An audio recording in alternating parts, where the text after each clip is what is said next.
my YouTube channel. Nah, di video kali ini kita akan membahas tentang karya tulis ilmiah atau biasa kita sebut dengan karya ilmiah.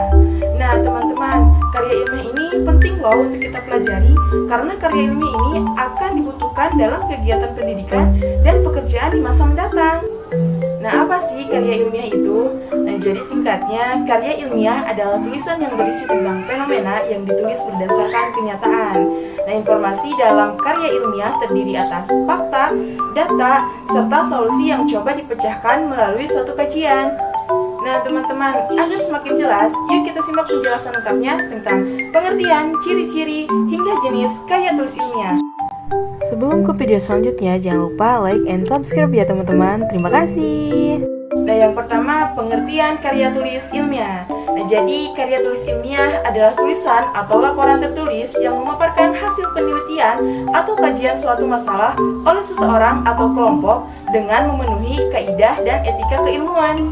Nah, teman-teman, karya tulis ilmiah juga biasa disebut sebagai tulisan akademis karena biasa ditulis oleh akademisi perguruan tinggi, dosen, dan mahasiswa. Bentuk tulisan ini tentunya juga memiliki tujuan dan manfaat. Nah, teman-teman, salah satu tujuan karya tulis ilmiah adalah untuk melatih keterampilan dasar dalam melakukan penelitian. Nah, sementara itu, manfaat karya ilmiah adalah untuk menyumbang bagi perluasan cakrawala ilmu pengetahuan masyarakat. Nah, selanjutnya ciri-ciri karya tulis ilmiah. Yang pertama, logis, yaitu dapat diterima oleh akal sehat. Yang kedua, sistematis, yaitu disusun secara berurutan. Yang ketiga, objektif, yaitu tidak berkecenderungan. Yang keempat, lengkap, yaitu diungkapkan dengan selengkap-lengkapnya. Yang kelima, lugas, yaitu tidak bertele-tele. Yang keenam, seksama, yaitu dikupas secara teliti. Yang ketujuh, jelas, yaitu secara transparan. Yang kedelapan, empiris, yaitu dapat diuji. Yang kesembilan, terbuka, yaitu dapat menerima pendapat. Yang ke-10, berlaku umum, yaitu berlaku untuk semua populasinya. Yang ke-11, penyajian dalam karya ilmiah ini menggunakan bahasa Indonesia resmi dan ilmiah. Nah, dan yang terakhir, yang ke-12, tuntas, yaitu permasalahan diungkap secara detail. Nah, teman-teman, karya tulis ilmiah secara umum memiliki beberapa bentuk, tergantung tujuan dan sarana pembacanya. Nah, di sini ada 3 bentuk karya tulis ilmiah, diantaranya adalah karya tulis ilmiah populer, semi formal, dan formal. Nah, yang pertama, karya tulis populer. Nah, karya tulis populer ini diungkapkan dalam bentuk ringkas, ragam bahasanya populer atau lebih santai dan menarik, dengan kalimat yang mudah dipahami dan umumnya disukai banyak orang serta dapat dimuat di media massa. Nah, yang kedua, karya tulis semi formal. Nah, karya tulis semi formal ini penulisannya mengikuti kaidah bentuk formal, namun penyajiannya lebih sederhana. Wujudnya dapat berupa laporan dan makalah.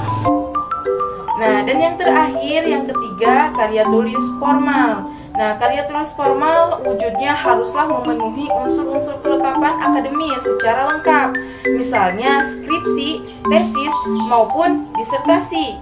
Nah, kemudian ada jenis-jenis karya tulis ilmiah. Nah, yang pertama, artikel. Artikel adalah tulisan atau berisi pendapat subjektif tentang suatu masalah atau penelitian. Nah, biasanya artikel jenis ini disebut juga sebagai artikel opini yang dapat kamu baca di surat kabar ataupun majalah. Nah, sedangkan dalam konteks ilmiah, artikel ilmiah merupakan karya tulis yang dirancang untuk dimuat dalam jurnal atau buku yang ranahnya adalah penelitian atau keilmuan. Nah, oleh sebab itu, artikel ilmiah diangkat dari hasil pemikiran, kajian pustaka, ataupun hasil pengembangan sebuah proyek yang keseluruhannya harus berdasarkan fakta sehingga objektif. Nah, yang kedua, makalah. Nah, jadi makalah itu adalah salah satu bentuk karya ilmiah yang menyajikan sebuah masalah.